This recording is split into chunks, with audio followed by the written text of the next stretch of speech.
ಶ್ರೀ ಸ್ವಾಮಿ ಸಮರ್ಥ ಶ್ರೀ ಅಕ್ಕಲ್ಕೋಟ್ ಶ್ರೀ ಸ್ವಾಮಿ ಸಮರ್ಥ ಸೇವಾ ಕನ್ನಡ ಯೂಟ್ಯೂಬ್ ಚಾನಲ್ದಾಗ ಎಲ್ಲರಿಗೂ ಸ್ವಾಗತ. ನಾನು ನಿಮ್ಮ ಪೂಜಾ. ಮೊದಲನೇದಾಗಿ ಎಲ್ಲ ನನ್ನ ಸ್ವಾಮಿ ಕುಟುಂಬದವ್ರಿಗೂ ಶ್ರೀ ಸ್ವಾಮಿ ಸಮರ್ಥ. ನೀವು ಹೆಚ್ಚಿನ ಪ್ರಮಾಣದಾಗ ಕಮೆಂಟ್ ಮಾಡ್ಕೊಡ್ರಿ, ಅಕ್ಕ ವಿಡಿಯೋಗಳನ್ನ ಕಂಟಿನ್ಯೂ ಮಾಡಿರಿ. ಕನ್ನಡದಾಗ ಯಾವ ಚಾನಲ್ ಅಂತ ಇಲ್ಲ ಅಂತೇಳಿ ಪ್ಲೀಸ್ ಅಂತ ಕೇಳ್ತಿದ್ದೀರಿ. ದಯವಿಟ್ಟು ನೀವು ಯಾರು ಪ್ಲೀಸ್ ಅಂತ ರಿಕ್ವೆಸ್ಟ್ ಮಾಡ್ಕೋಬೇಡ್ರಿ. ನನ್ನ ಕೂಡ ಆಸೆ ಐತಿ ಸ್ವಾಮಿ ಸೇವೆಯನ್ನು ಮಾಡಬೇಕು, ಸ್ವಾಮಿ ಸೇವೆಯನ್ನು ಪ್ರಸಾರ ಮಾಡಬೇಕು.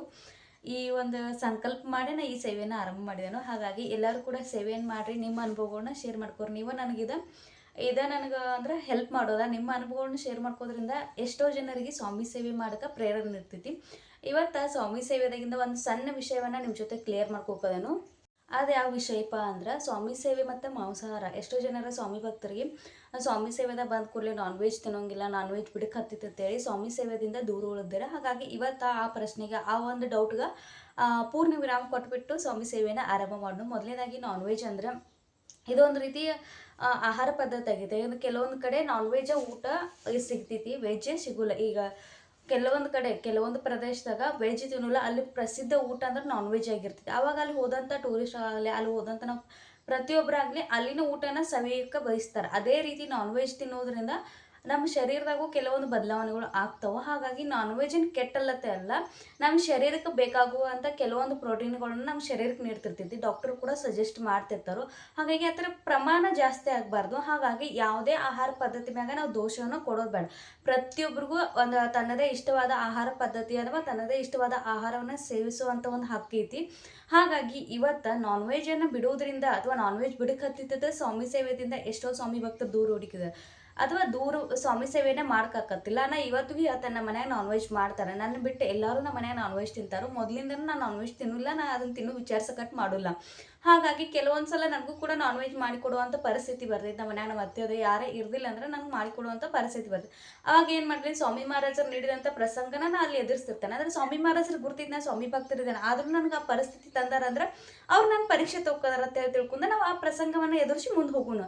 ಹಾಗಾಗಿ ನಾನ್ ವೆಜ್ ತಿನ್ಕೋದ್ರತ್ತ ಸೇವೆ ಬಿಡೋದಿಲ್ಲ. ನಾನ್ ವೆಜ್ ಮಾಡಿದಾಗ ಅಷ್ಟೇ ನಮ್ಮ ಸೇವೆ ನಾನ್ ವೆಜ್ ಮಾಡಿದಾಗ ಅಥವಾ ನಾನ್ ವೆಜ್ ಊಟ ಮಾಡುವಾಗ ಅಷ್ಟೇ ನಾವು ಸೇವೆಯನ್ನು ಮಾಡೋದಿಲ್ಲ. ನೋಡ್ರಿ, ನಾ ಅಂತೂ ನಾನ್ ವೆಜ್ ತಿನ್ನೋದು. ಒಂದು ವೇಳೆ ನಮ್ಮ ಮನೆ ನಾನ್ ವೆಜ್ ಊಟ ಅಥವಾ ನಾನ್ ವೆಜ್ ಅಡುಗೆಯನ್ನು ಮಾಡಿರಂದ್ರೆ ಇಲ್ಲಂತೂ ನಾವು ಮಾಡೋಲ್ಲ, ನಮ್ಮ ಊರಾಗ ಅಷ್ಟೇ ಮಾಡ್ತಾರೆ. ಇಲ್ಲಿ ನಾನ್ ವೆಜ್ ಅಂದ್ರೆ ನಮ್ಮ ಮನ್ಯಾಗ ಮಾಡ್ತಾರೋ, ಆದರೆ ಇಲ್ಲಿ ಮಾಡೋಲ್ಲ, ನಮ್ಮ ಊರಾಗಿನ್ನ ಮಾಡ್ತಾರೋ.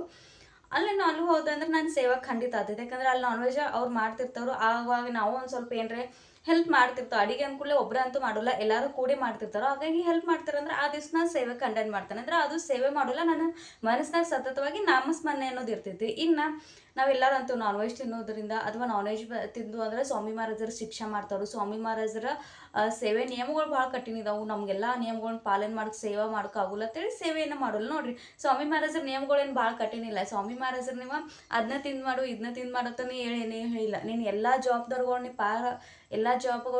ಎಲ್ಲ ಜವಾಬ್ದಾರಿಗಳನ್ನ ನಿಭಾಯಿಸಿ ನಾನು ಸೇವೆ ಮಾಡತ್ತೆ ಹೇಳಿದ್ದಾರೆ. ನೀನೆಲ್ಲ ಪ್ರಾಪಂಚಿಕ ಕರ್ಮಗಳು ಏನಿರ್ತಾವೆ ಅದೆಲ್ಲ ಮಾಡಿ ನನ್ನ ಕಡೆ ಬಾ ಅಂತ ಹೇಳಿದ್ದಾರೆ. ಅವ್ರನ್ನ ಎಲ್ಲ ಬಿಟ್ಟ ನೀನು ಎಲ್ಲ ಕರ್ತವ್ಯ ಜವಾಬ್ದಾರಿಗಳನ್ನ ಬಿಟ್ಟು ನಾನು ಜಪ ಮಾಡ್ಕೊತಕೊಂಡತ್ತೆ ಯಾವತ್ತೂ ನಮ್ಗೆ ಅವ್ರು ಹೇಳಿಲ್ಲ.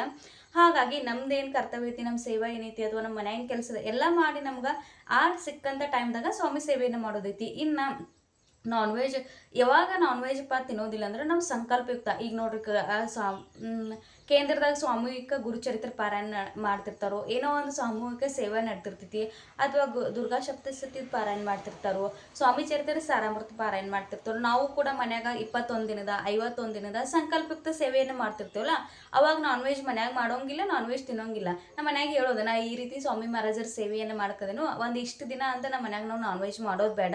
ಅವ್ರು ಕೇಳಿರು ಅಥವಾ ಅವ್ರಿಗೆ ಇದ್ದಿತ್ತು ಅಂದ್ರೆ ನೀವು ಅವ್ರನ್ನ ಒಪ್ಸೆ ನೀವು ಸೇವೆಯನ್ನು ಸಂಕಲ್ಪಕ್ಕೆ ಸೇವೆಯನ್ನು ಆರಂಭ ಮಾಡಿ. ಇನ್ನೂ ಒಂದೇಳಕ್ಕೆ ಮಿತಿ ಮೀರಿ ಅಂದ್ರೆ ಕೆಲವೊಂದ್ಸಲ ನಮ್ಮ ಸೇವೆ ಟೈಮ್ದಾಗ ಸ್ವಾಮಿ ಮಹಾರಾಜ ನಮ್ಗೆ ಹೆಚ್ಚಿನ ಪರೀಕ್ಷೆಯನ್ನು ತೊಗ್ತಿರ್ತಾರೆ. ಯಾವ ರೀತಿ ನಾವು ನಮ್ಮ ಕುಟುಂಬವನ್ನು ಹೋಗ್ತೇವೆ ಅಥವಾ ಯಾವ ರೀತಿ ಸ್ವಾಮಿ ಮಹಾರಾಜರ ಮ್ಯಾಗ ನಾವು ಅವಿಶ್ವಾಸನ ತೋರಿಸ್ತೇವೆ, ಅದು ಕೂಡ ಕೆಲವೊಂದು ಪ್ರಸಂಗಗಳು ಆಗ್ತಿರ್ತಾವೆ. ಸ್ವಾಮಿ ಮಹಾರಾಜರ ಪರೀಕ್ಷೆ ಅಂತೂ ಖಂಡಿತ ತಗೋತಾರೋ, ಆದ್ರೆ ಆ ಪರೀಕ್ಷೆದಾಗ ಎದುರಿಸುವಂಥ ಸಾಮರ್ಥ್ಯ ಕೂಡ ನಮ್ಗೆ ನೀಡ್ತಿರ್ತಾರೋ. ಯಾವ ರೀತಿ ನಾವು ನಮ್ಮ ಮ್ಯಾಗ ವಿಶ್ವಾಸ ಇಟ್ಟ ಆ ಪರೀಕ್ಷೆ, ಆ ಒಂದು ಸಮಸ್ಯೆನ, ಆ ಒಂದು ಪ್ರಸಂಗವನ್ನು, ಪರಿಸ್ಥಿತಿಯನ್ನು ನಾವು ಎದುರಿಸ್ತೇವೆ ಅನ್ನೋದು ಗುರ್ತಾಗ್ತೈತಿ. ಅಂಥ ಟೈಮ್ದಾಗ ಸ್ವಾಮಿ ಮಹಾರಾಜರ ಹೆಸರು ಹೇಳಿ ನಮ್ಮ ಮುಂದೆ ಬಂದಂಥದ್ದು ಅಂದರೆ ಏನು ಪರಿಸ್ಥಿತಿ ಐತಿ ಅದನ್ನು ಎದುರಿಸೋದು ಅಷ್ಟೇ. ಆ ನಂತರ ಇನ್ನು ನಾನ್ ವೆಜ್ ತಿಂದ ಕೂಡಲೇ ನೀವು ಯಾವುದೇ ಗ್ರಂಥಗಳನ್ನಾಗಲಿ ಯಾವ ಜಪಮಾಲೆಗಳನ್ನಾಗಲಿ ಮುಟ್ಟಬಾರ್ದು. ಇನ್ನು ನೋಡ್ರಿ, ಹೀಗಾಗಿ ನಾವು ಏನು ಮಾಡಬೇಕು, ನಮ್ಮ ಎಲ್ಲ ಸೇವೆ ಆದ ಕೂಡ ಒಂದು ಸೇಫ್ಟಿ ಪ್ಲೇಸ್ ಅಂದರೆ ನಾವು ಏನು ಊಟ ಅಲ್ಲಿ ನಾವು ಏನೋ ಮನ್ಯಾಗ ನಾನ್ ವೆಜ್ ಮಾಡ್ರು ಅಲ್ಲಿ ಹೋಗಿ ನಮ್ಮ ಕೈ ಹತ್ಬಾರ್ದು. ಅಂಥ ಪ್ಲೇಸ್ದಾಗ ನಮ್ಮ ಗ್ರಂಥಗಳಾಗಲಿ ಜಪಮಾಲ ಆಗಲಿ ನಮ್ಮ ಪೂಜಾ ಸಾಹಿತ್ಯಗಳು ಏನಿರ್ತಲ್ಲ ಅದನ್ನ ಅಲ್ಲಿ ಇಟ್ಬಿಡೋದ. ಯಾವಾಗ ನಾವು ನಾನ್ ವೆಜ್ ಅಥವಾ ಏನು ನಮ್ಮ ಮನ್ಯಾಗ ಅಡಿಗೆ ಆಗಿರ್ತಿದ್ಲ ಆ ಕಡೆ ಹೋಗಂಗಿಲ್ಲ ಅಷ್ಟು. ಇಷ್ಟು ಈಸಿ ಐತಿ. ಇನ್ನು ನಾವು ಸಂಕಲ್ಪಯುಕ್ತ ಸೇವೆ ಮಾಡ್ಕತ್ತು ಅಂದ್ರೆ ನಮ್ಮ ಮನ್ಯಾಗ ನಾನ್ ವೆಜ್ ಆಗಲಿ ಡ್ರಿಂಕ್ಸ್ ಆಗಲಿ ಏನೂ ಕೂಡ ಮಾಡಬಾರ್ದು. ಒಂದು ಮೊದಲೇದಾಗಿ ವಿನಂತಿ ಮಾಡ್ಕೋದ ಹೇಳ್ಕೋದ. ಅವ್ರು ಅಷ್ಟು ಮೀರಿ ಮಾಡ್ಕೋದಾರಂದ್ರೆ ಇದು ನನ್ನ ಸ್ವಾಮಿ ಮಹಾರಾಜರ ಪರೀಕ್ಷೆ ತಕ್ಕೋದಾರ ಅಂತೇಳಿ ಮುಂದೆ ನೋಡ್ಯಾರ. ಅಂದ್ರೆ ನಮ್ಮ ಅಲ್ಲಿ ಅನಿವಾರ್ಯ ಪರಿಸ್ಥಿತಿ ಇತ್ತಂದ್ರೆ ನೀವು ಮುಂದೆ ನೋಡ್ಬೇಕು. ಇಲ್ಲ ನಾವು ತಿಳಿಸಿ ನಾವು ಹೇಳಿದ ಕೂಡಲೇ ಕೇಳ್ತಾರೋ ಅದಕ್ಕೆ ರೆಸ್ಪಾನ್ಸ್ ಚಲೋ ಮಾಡ್ತಾರೆ ಅಂದ್ರೆ ನೀವು ಹೇಳಿ ನೀವು ಸೇವೆನ ಆರಂಭ ಮಾಡಿ. ಇನ್ನು ಗುರುಚರಿತ್ರ ನಿಯಮಗಳು ಭಾಳ ಕಠಿಣ ಇದಾವತ್ತೆ ಎಲ್ಲರೂ ಹೇಳ್ತಾರೆ. ಗುರುಚರಿತ್ರ ನಿಯಮಗಳು ಯಾವುದೂ ಕಠಿಣ ಇಲ್ಲ. ಗುರುಚರಿತ್ರ ಗ್ರಂಥದಾಗ ಕೊಟ್ಟಿದ್ದಾರೆ, ಸರಳ ನಿಯಮಗಳು ಇದಾವೆ. ಎಲ್ಲರೂ ಅದನ್ನು ಹೇಳಿ ಹೇಳಿ ಕಠಿಣ ಮಾಡಿದ್ದಾರೆ. ಅಂದ್ರೆ ಒಬ್ಬರು ತಮಗೆ ತಿಳಿದಂಥ ನಿಯಮಗಳನ್ನ ಹೇಳಿ ಕಠಿಣ ಮಾಡಿದ್ದಾರೆ. ಗುರುಚರಿತ್ರ ನಿಯಮಗಳು ಯಾವುವು ಕಠಿಣ ಇಲ್ಲ. ಅಲ್ಲಿ ಅತ್ಯಂತ ಸರಳ ನಿಯಮಗಳು ಇದಾವೆ, ಅತ್ಯಂತ ಈಸಿ ಇದಾವೆ. ಎಲ್ಲ ಕೂಡ ನಾವು ಪಾಲನೆ ಮಾಡುವಂಥ ನಿಯಮಗಳು ಇದಾವೆ.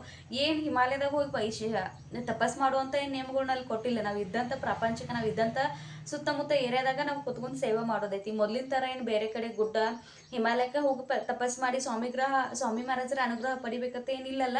ಈಗಿನ ಪರಿಸ್ಥಿತಿ ನೋಡ್ರೆ, ಈಗಿನ ವಾತಾವರಣ ನೋಡ್ರೆ ನಾವು ಕೂತಲ್ಲೇ ಎಲ್ಲ ನಮ್ಗೆ ಸಿಗಕತೈತಿ. ನಾವು ಒಂದು ಟೈಪ್ ಮಾಡ್ರೆ ಸಾಕು, ಒಂದು ಫುಲ್ ಮಾಹಿತಿ ನಮ್ಗೆ ಸಿಕ್ಕತೈತಿ. ಹಾಗಾಗಿ ಇಂಥ ಟೈಮ್ದಾಗ ಸ್ವಾಮಿ ಮಹಾರಾಜರ ಅನುಗ್ರಹ ಪಡ್ಬೇಕಾದ್ರೆ ನಾವು ಒಂದು ಸ್ವಲ್ಪ ಕಷ್ಟ ಪಡಬೇಕು. ನಾವು ಒಂದು ಸ್ವಲ್ಪ ನಮ್ಮ ಶರೀರಕ್ಕೆ ಕಷ್ಟ ಕೊಡಬೇಕು, ನಮ್ಮ ಮನಸ್ಸಿಗೆ ಒಂದು ಸ್ವಲ್ಪ ಕಷ್ಟ ಕೊಡಬೇಕು. ನಾವು ಯಾವಾಗ ಕಷ್ಟಪಟ್ಟು ಆ ಸ್ವಾಮಿ ಮಹಾರಾಜರ ಸೇವೆ ಮಾಡ್ತೇವೆ, ಇಷ್ಟಪಟ್ಟು ಸೇವೆ ಮಾಡ್ತೇವಲ್ಲ, ಅವಾಗ ಸ್ವಾಮಿ ಮಹಾರಾಜರ ಅನುಗ್ರಹ ನಮ್ಗೆ ಆಗ್ತೈತಿ.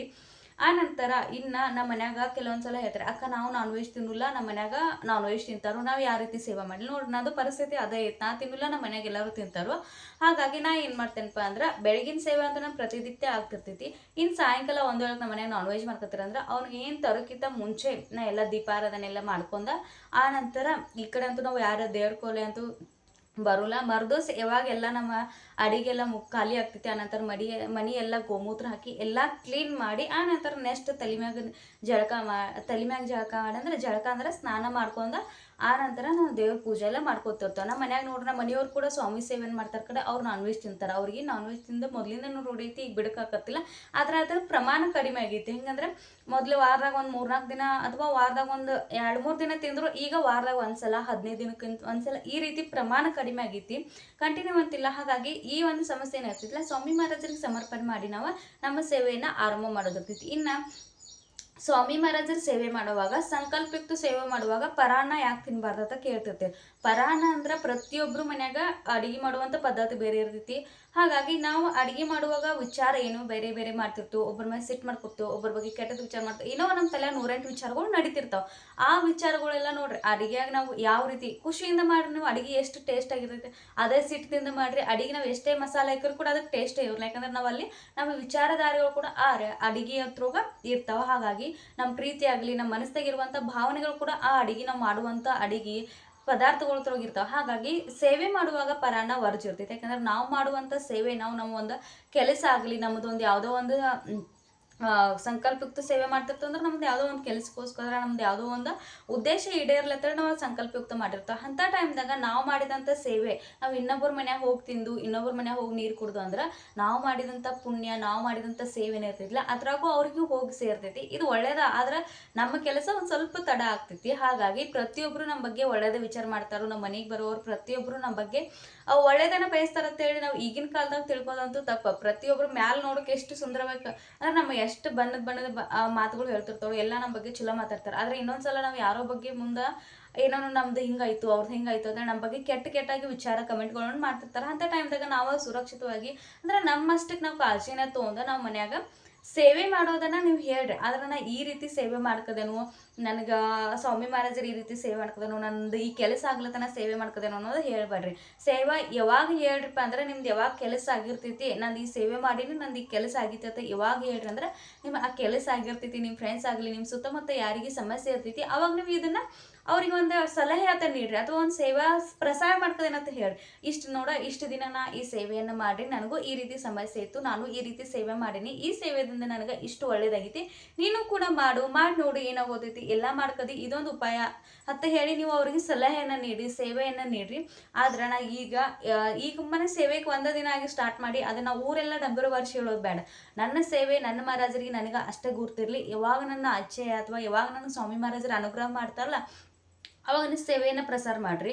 ಇನ್ನು ನಾವು ಸೇವೆ ಮಾಡುವಾಗ ಮಾತಾಡಬಾರ್ದು, ಮೊಬೈಲ್ ನೋಡಬಾರ್ದು ಅಂತ ಹೇಳ್ತೇವೆ. ಯಾಕಂದ್ರೆ ನಮ್ಮ ಮೈಂಡೇ ಡೈವರ್ಟ್ ಆಗ್ತೈತೆ. ನಾವು ಸೇವೆ ಮಾಡುವಾಗ ನಮ್ಗೆ ಯಾವಾಗ ನೋಡ್ರಿ ನಮ್ಮ ಮನಸ್ಸು ಚಂಚಲ ಇರ್ತೈತೆ. ನಾವು ಸೇವೆ ಮಾಡ್ಕೋದು ಅಂದ್ರೆ ನಮ್ಮ ಮನಸ್ಸು ಇಲ್ಲೇ ಕೂತಿರ್ತೈತಿ ಅನ್ನೋದಿಲ್ಲ. ನಮ್ಮ ಶರೀರ ಮಾತ್ರ ಇಲ್ಲಿ ಅಟೆಂಡ್ ಆಗಿರ್ತೈತಿ, ಮನಸ್ಸು ಎಲ್ಲ ಓಡಾಡ್ತೈತಿ. ಆ ರೀತಿ ಬೇಡ. ನಮ್ಮ ಸೇವೆ ಮಾಡ್ಕೋದೇನಂದ್ರೆ ಯಾವ ರೀತಿ ನಾವು ಮಾಡ್ಕೋಬೇಕಂದ್ರೆ ಸ್ಟಾರ್ಟಿಂಗ್ ಎಲ್ಲರಿಗೂ ಕಷ್ಟ ಆಗ್ತೈತಿ. ನಿದ್ದೆ ಬರೋದಾ, ಕಣ್ಣಾಗ ನೀರು ಬರೋದಾ, ಆಕಳಿಗೆ ಬರೋದಾ, ಮೈ ಎಲ್ಲ ಭಾರ ಆಗೋದಾ, ಈ ರೀತಿ ಎಲ್ಲ ಆಗ್ತಿರ್ತೈತಿ. ಇದಕ್ಕೆ ಯಾಕೆ ಆಗ್ತೈತಿ ಅನ್ನೋದು ಕೂಡ ನಾನು ವಿಡಿಯೋ ಹಾಕಿದ್ದೇನು, ಈಗ ಸಣ್ಣದಾಗಿ ಹೇಳ್ತೇನೆ. ನಮ್ಮಲ್ಲಿರುವ ನೆಗೆಟಿವ್ ಎನರ್ಜಿ, ನಮ್ಮ ಮನಸ್ಸಾಗ, ನಮ್ಮ ತಲೆಯಾಗ ಇರುವಂಥ ವಿಚಾರಗಳು ಕೂಡ ಇದನ್ನ ಮಾಡ್ಕೋದಲ್ಲ. ಯಾಕಂದ್ರೆ ಅವೆಲ್ಲ ಫುಲ್ ಈಗ ಹಾಸಿಗೆ ಹಾಕೊಂಡು ಮಲ್ಕೊಂಡ್ಬಿಟ್ಟಿರ್ತಾವ ನಮ್ಮ ತಲೆ.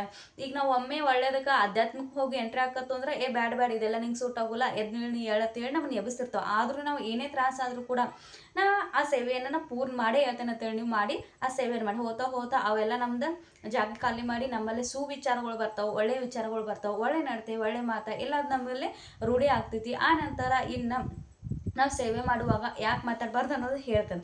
ಮೊದಲನೇದಾಗಿ ನಾವು ಸೇವೆ ಮಾಡ್ಕೊತು ಅಂದರೆ ಸ್ವಾಮಿ ಮಹಾರಾಜರ ಜೊತೆ ನಾವು ಕನೆಕ್ಟ್ ಆಗ್ತಿರ್ತೇವೆ. ಸ್ವಾಮಿ ಮಹಾರಾಜರಿಗೆ ನಾವು ನಮ್ಮ ಸಮಸ್ಯೆನ ಹೇಳ್ತಿರ್ತಿದ್ವಿ. ಸ್ವಾಮಿ ಮಹಾರಾಜರಿಗೆ ನಮ್ಮ ಸೇವೆಯನ್ನು ಸಮರ್ಪಣೆ ಮಾಡ್ತಿರ್ತೇವೆ. ಆವಾಗ ಸ್ವಾಮಿ ಮಹಾರಾಜರ ನಮ್ಮ ಮುಂದೆ ಕೂತಾರಂದ್ರೆ ನಾವು ಸೇವೆ ನೋಡಿ ನಮ್ಮ ದೊಡ್ಡವರ ಮೊತ್ತ ಒಂದು ಯಾವುದೋ ಕೆಲಸ ಹೇಳ್ರಂದ್ರೆ ಆ ಕೆಲಸ ಮಾಡ್ತಿರ್ತೇವಿಲ್ಲ, ಅವ್ರು ನಮ್ಮನ್ನ ಅಬ್ಸರ್ವೇಷನ್ ಮಾಡ್ತಿರ್ತಾರೆ. ಅವಾಗ ನಾವು ಎಲ್ಲೇ ಒಂದು ಸ್ವಲ್ಪ ಆ ಕೆಲಸ ಬಿಟ್ಟು ಬೇರೆ ಕಡೆ ಹೋದಂದ್ರೆ ಬಾ ಕೆಲಸ ಮಾಡ್ಬಾರ್ದು ಕರಿತಾರಿಲ್ಲೋ, ಅದೇ ರೀತಿ ಸ್ವಾಮಿ ಮಹಾರಾಜರು ಕೂಡ ನಮ್ಮ ಸೇವೆ ಮಾಡುವಾಗ ಅವ್ರು ನಮ್ಮನ್ನು ನೋಡ್ತಿರ್ತಾರೆ. ಆ ಸೇವೆ ಮಾಡ್ಕೋದೆವು ನಾವಾಗ ನಾವು ಎಷ್ಟು ಶ್ರದ್ಧೆಯಿಂದ ಮಾಡ್ಕೋದೆವು, ಎಷ್ಟು ಅವ್ರ ಮನಸ್ಸಾಗ ನೆನೆಸ್ಕೊಂಡ, ಎಷ್ಟು ಅವ್ರನ್ನ ನಂಬಿ ನಾವು ಸೇವೆ ಮಾಡ್ಕೋದು ಅನ್ನೋದು ಅವರು ಕೂಡ ನೋಡ್ತಿರ್ತಾರೋ. ನಾವು ಇಲ್ಲಿ ಸೇವೆ ನೆಕ್ಸ್ಟ್ ಬುಕ್ ಓದೋದ, ನಮ್ಮ ಮನಸ್ಸು ಎಲ್ಲೇ ಇರೋದಾ, ಯಾವ ಮೆಸೇಜ್ ಬಂತು, ನಾ ಎಲ್ಲಿ ಹೋಗಬೇಕು, ನೆಕ್ಸ್ಟ್ ಏನು ಮಾಡಬೇಕು, ಈ ರೀತಿ ಇಲ್ಲ. ನಾನು ಸೇವೆ ಬುಕ್ ಓದ್ಕದೇನಿಲ್ಲೋ, ನಾವು ಗ್ರಂಥದಾಗ ಈಗ ಏನು ಸ್ವಾಮಿ ಮಹಾರಾಜರ ಚೋಳಪ್ಪನ ಮಹಾರಾಜರ ಬಗ್ಗೆ ಓದ್ಕದೇನಂದ್ರೆ ಚೋಳಪ್ಪ ಮಹಾರಾಜರ ಇಮ್ಯಾಜಿನ್ ಮಾಡ್ಕೋದು. ಸ್ವಾಮಿ ಮಹಾರಾಜರು ಯಾವ ರೀತಿ ಇದ್ರು, ಸ್ವಾಮಿ ಮಹಾರಾಜರ ಅವ್ಗೆ ಯಾವ ರೀತಿ ಅನುಗ್ರಹ ಮಾಡ್ರಿ, ಯಾವ ರೀತಿ ಅವ್ನ ಮನ್ಯಾಗಿದ್ರು, ಯಾವ ರೀತಿ ಸೇವೆ ಮಾಡ್ಕೋತಿರು, ಸ್ವಾಮಿ ಮಹಾರಾಜರಿಗೆ ಯಾವ ರೀತಿ ಮಾತಾಡ್ತಿರು, ಇದನ್ನೆಲ್ಲ ನಾವು ನಮ್ಮ ತ್ರೋಗ ನಾವು ಇಮ್ಯಾಜಿನೇಷನ್ ಮಾಡ್ಕೋಬೇಕು. ಯಾಕಂದ್ರೆ ನಾವೆಲ್ಲ ಅಷ್ಟು ಅದೃಷ್ಟ ಅಂತ ಇಲ್ಲಿ ಸ್ವಾಮಿ ಮಹಾರಾಜರು ನೋಡು.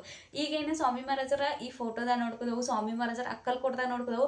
ಇನ್ನು ಕೆಲವೊಂದು ಅದೃಷ್ಟವಂತರಿದ ಸಾಕ್ಷಾತ್ ಸ್ವಾಮಿ ಮಹಾರಾಜರು ಕೂಡ ಅವ್ರಿಗೆ ದರ್ಶನ ನೀಡಿದ್ದಾರೆ. ಯಾವಾಗಂದ್ರೆ ಅವ್ರ ಸೇವೆ ಪೂರ್ಣ ಆದಾಗ, ಅವರ ನಿಸ್ವಾರ್ಥ ಭಾವನೆಯಿಂದ ಅವ್ರಿಗೆ ಶರಣು ಹೋದಾಗ. ಅದೇ ರೀತಿ ನಾವು ಆ ಅದೃಷ್ಟ ಸಾಲದಾಗ ನಾವು ಕೂಡ ಹೋಗ್ಬೋದು ಇಂದಿಲ್ ನಾಳೆ ನಾವು ಅಷ್ಟು ಸೇವೆಯನ್ನು ಮಾಡಿದ್ವು ಅಂದ್ರೆ. ಹಾಗಾಗಿ ಸೇವೆ ಮಾಡುವಾಗ ನಮ್ಗೆ ಯಾವುದೋ ಡಿಸ್ಟರ್ಬೆನ್ಸ್ ಬೇಡ.